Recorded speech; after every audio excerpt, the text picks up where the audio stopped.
müharibənin 3-cü günü sentyabrın 29-u axşam saat 8-9-da işləmiş yaralanmışam.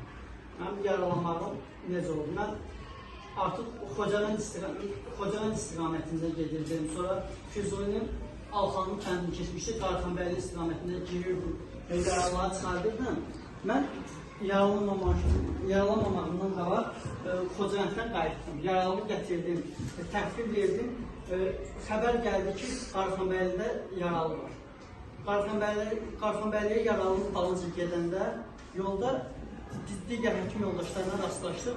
Bunların üzərində dərman tutarmışdı, ağrıkəsicilər tutarmışdı. Maşını saxlatdılar, mən də düşdüm. Mən dərman artıq yaralını verib gələndə ağrıkəsici götürmüşdü. Üzərində 6-7 ağrıkəsici var idi. Düşdüm öz xidmət rəisimizə, ağrıkəsicini verib qaydanda bu anda bizim ordumuza yer dəyişmə verildi. Yer dəyişmə verəndə Qarxanbəyliyə gedən yol elə bir yoldur ki, yolun sağı da, solu da təpələrdir, dağlar. O yoldan başqa təxliyə yolu yoxdur. Təminat, təxliyə hamısı eyni yoldan işləyir. Qabağımızda da düşmənin bir postu qalmışdı. Elə bir ki, düşmən postları hər tərəf alınmışdı, düşmən post mühasirəyə salınmışdı. Lakin düşmənin təxliyə yolu qayaların arasından tunel vasitəsindən idi. Postun da qayanın üstündə, dağın üstündə düşmənin bir topu var idi. Bu top da reisin üstündə idi. Çıxardırdılar sağa, atırdılar, sıracı çəkirdilər də, tez bir zamanda sola çəkib gizlədirdilər. Bununla vurmaq bir qədər çətin idi. Bizim dəfələrlə pilotsuzlarımız qalxdı, ateş açıldı. Düşmən özün müdafiəsini çox güclü qurmuşdu həmin postlar. Bizimki axşam vaxtı yer dəyişmə verildi, kolonlarımız gələn zaman düşmən gördü ki, artıq canlı qüvvə, texnika çoxdur da. Həmin əraziyə 2 mərmi atdılar. Mən artıq ağrıkəsicini digər həkim yoldaşlara verib qayıdıb gələndə sanitar avtomobilin yanındaydım. Birinci topun mərmisi düşəndə səsi eşidilmir. Minamet mərmisi düşməyə 100 metr, 50 metr qalmış fit səsi eşidib müəyyən bir qədər müdafiə olunmaq olur. Topda ancaq elə deyil. Topda mərmi düşür, birinci alov qalxır, işıq, sonra partlayış səsi gəlir. Ani bir momentdə mən çevriləndə gördüm, artıq mən işığı gördüm, alovu gördüm. Alovu gördüm, nə qədər eləsəm də mən çəkilə bilmədim. Çünki mərminin zərbə dalğası məni sıxdı. Zərbə dalğası məni sıxdı, məndən azı 5-6 metr aralığı düşmüş. Zərbə dalğası çox olduğuna görə məni sırazı qaldırdı görə. Sırazı qaldırdı, göydə özümdən ixtiyarsız mən yığıldım. Bir də mənim 7-8 metr uzaqlıqda, 3-4 metr yüksəklikdən 7-8 metr uzaqlıqda yerə çırpdı. Yerə çırpdı, yerə dəyəndə mən artıq başımın üstünə düşürdüm. Boynumun üstünə bir tər özümü saxladım, başımın arxasınca asfaltın qıramı daşa dəydi. İstədim ki, duram, mən yaralandığımı qəlbə dəydiyini hiss eləmirdim. Hiss elədim ki, solda qaburğamda isə sızıltı var. İstədim ki, duram, bu momentdə ikinci zərb. Top düşdü, ikinci mərmi düşdü. İkinci mərmi düşəndə qaldırdım 3-4 metr göyə, çevirib ağzı üstə vurdu. Ağzı üstə vurdu, 3-4 saniyə gözlədim. Mən də bəxtim gətirdiyi bir şey oldu ki, silah idi, mərmilər idi, maşında idi, sanitar çanta yanındaydı, ağrıkəsicilər, şprislər üzərində idi. Əgər mərmilər üzərində olsaydı, qəlbən hansı bir mərmiyə dəysəydi, 5-45 güllədən də qurtulmaq mümkün deyil. O, avtomatik mərminin biri partlasaydı, üzərində 150 mərmi var idi üstündə. Partlasaydı, oradan sağ çıxmaq qeyri-mümkün idi. Mən 3-4 saniyə yaralandan sonra gözlədim. Sonra gördüm ki, bizim elə ki, orada həkim yoldaşlar qalmışdı sağ tərəfdə, mənim mərmi atmışdı sol tərəfə. Gördüm, əskərlər qışqırır, çığırır, kömək istəyirlərdi, yaralılar var. Mən də durdum, ağrıkəsiciləri vurdum, birincisindən vurdum, ikincisindən vurdum, üçüncüsünə batırdım ki, dərmanın yerdə də hiss elədim ki, sol tərəfdə nəsə qarın boşluğunda nəsə var da, dayana bilmirəm. İğnəni batırdım, çəkdim, arxaya gələndə daxili qanaxma oldu. Gördüm ki, dayana bilmirəm, bildim ki, daxili qanaxmadır, cəyərlərim daxili orqana partlayıb.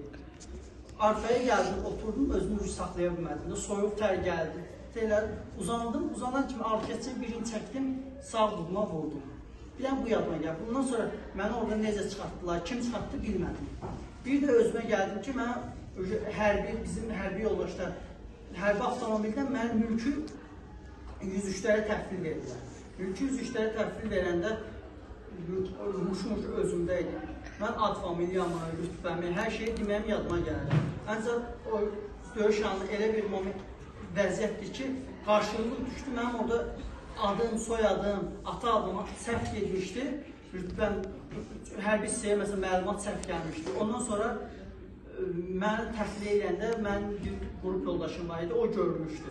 O neçə gündən sonra evlərinə zəng edib İsmailliyə atasına deyib, atası orada bizim bir qohum var, ona deyib, o zəng edib bizim burada bir qohuma, o atama belə axtarıblar, telefon yox, telefona zəng çatmır.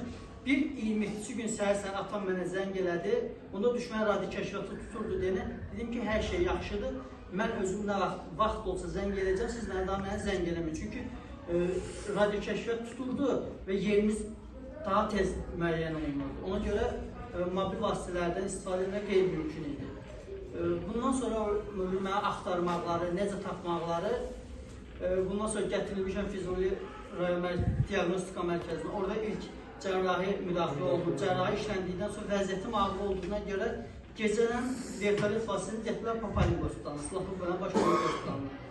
Silahlı Qüvvələrin Baş Komandanı hospitalında mən Doppler müayinəsi eləmək üçün orada həmin anda cihaz işləməyib, xarab olur. Nasazlıqdan mən apardı digər bir özəl tibb müəssisəsinə. Orada artıq mən Doppler eləyəndə görürlər ki, beyində qidalanma 5-6%, yaşam faizi dedilər ki, bunun 5-6% yaşam faizi var. Onsuz da şəhid olacaq. Qaytarıblar məni geri Silahlı Qüvvələrin Baş Klinik hospitalına. Gətiriblər reanimasiya şöbəsinə qoyublar. Reanimasiya şöbəsində bir müddət qalandan sonra artıq görürlər ki, mən şəhid olmuşam da. Düşürdü qoyublar morqa. 8 gün morqdan qalandan sonra şəhidimizin nəşini morqa qoyanda görürlər ki, kırıltı, inilti səsi gəlir. 8 gün özüm nəfəs ala bilmişəm, ancaq hiss olunmayıb da. O gün nəfəs almam çətinləşib, özümdən ixtiyarsız xırıldayanda şəhidimizi qoyanda belə tapıblar. Həmin anda dərhal məlumat veriblər lor həkiminə. Lor həkiminə gəlib, lor həkimin ilk müdaxiləni morqda eləyib, buradan trafestemi eləyib, süni tənəffüs aparatına qoşmuşdular. Süni tənəffüs aparatına qoşandan sonra reanimasiyaya köçürdüblər. Süni tənəffüs aparatında beyinə oksigen getdiyində görürlər ki, beyin toxumalarında artıq qıcıqlanma, irəliləyiş var və yenidən məni digər bir özəl müalicə müəssisəsinə, həmin müəssisənin həkimi Eldar Əhmədovun sayəsində maraqlanıb, deyirlər ki, Zeynal buradadır, sağdır. Onun təkidlə mən yenidən həmin xəstəxanaya aparılmışam və artıq mən komada olduğum müddətdə, o 8 gündən sonra, 8 gün orada qaldıqdan sonra 18 gün komada qalmışam. Mən komadan ayrılanda artıq mən 5 dəfə əməliyyat olunmuşdum. 6-cı əməliyyatın məsuliyyətim heç kəs üzərinə götürmür. Gözləyirlər ki, mən özüm komadan ayrılım, tam özüm sənədləri bol çəkim, bütün məsuliyyəti üzərimə götürüb. Ondan sonra, çünki həkimlər deyir ki, sən bu əməliyyatdan sağ da çıxa bilərsən, sağ çıxmaya da bilərsən. Çünki məndə dalaq zədələnmişdi, dalaq götürülmüşdü, mədaltı vəzi zədələnmişdi, bağırsaqlar rezeksiya olunmuşdu, qabırğalar sınmışdı, ağciyərlər sıxılmışdı, sol böyrəyim artıq fəaliyyətini dayandırırdı. Buna görə heç kəs məsuliyyətə getmirdi. Mən komadan ayrılandan sonra özüm